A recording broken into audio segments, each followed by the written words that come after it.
Hello दोस्तों, नमस्ते, प्रणाम करती हूँ। मैं सुमित्रा यादव अपने यूट्यूब चैनल पे सभी दर्शकों का स्वागत वंदन करती हूँ और एक प्यारा सा गायरी गीत लेकर आई हूँ जो पुराने जमाने में दादी माई गाया करती थी। आज उस गीत को मैं गाने चल रही हूँ। पूरा आवाज़ करके सुनना और लास्ट तक बने रहना, जब ही गीत का आनंद आएगा। और लाइक सब्सक्राइब शेयर ज़रूर करना। सब्सक्राइब करना एक बार, लाइक करना बार बार। कहाँ से छूटली गैया भैंसिया हो, यार कहाँ से छूटल साढ़ हमारे बीरबलिया रे। कहाँ से छूटली गैया भैंसिया, यार कहाँ से छूटल साढ़ हमारे बीरबलिया। अरे भुआ पटखौली से छूटली गैया भैंसिया हो, अरे भुआ पटखौली से छूटली गैया भैंसिया, अरे रामगंज से छूटल साढ़ हमारे बीरबलिया, अरे नचरौला से छूटल साढ़ हमारे बीरबलिया। गैया तयाही दुल्हे कई बहिनिया हो, गैया तयाही दुल्हे कई बहिनी, अरे साड़वा है भैया हमारे हाँ बीरबलिया, अरे साड़वा है ना भैया हमारे हाँ बीरबलिया।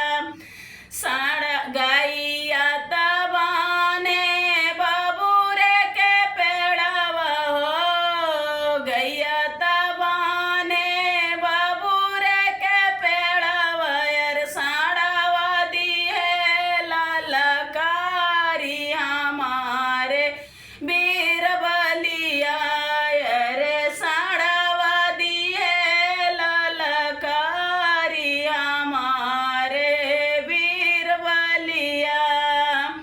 कहाँ से छूटली गैया भैंसिया, अरे कहाँ से छूटल साढ़ हमारे बीरबलिया।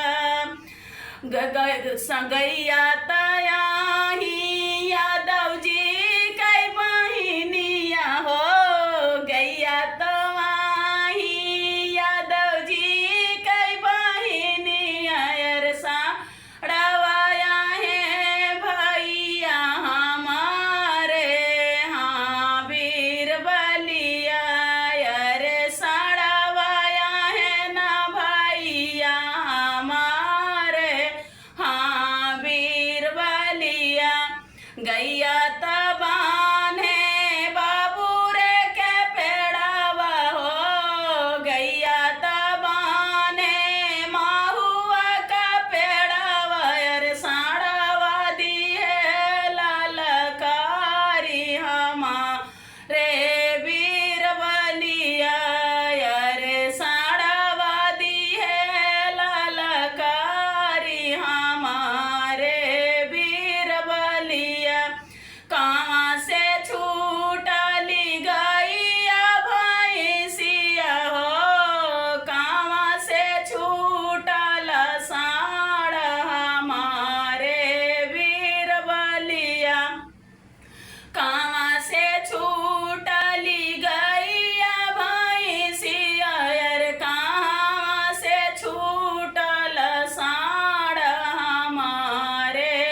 गैया तबान है बाबू रे के पेड़वा, गैया तबान है शीशे का पेड़वा, यार साड़ावा दी है ललकारी हमारे बीर बलिया, यारे साड़ावा दी है ललकारी हमारे बीर बलिया।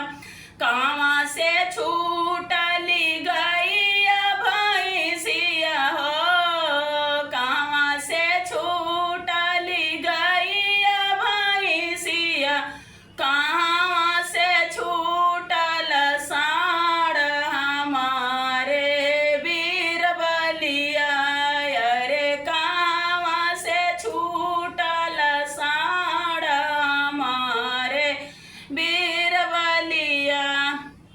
दोस्तों सब्सक्राइब कमेंट करके ज़रूर बताना गीत कैसा लगा।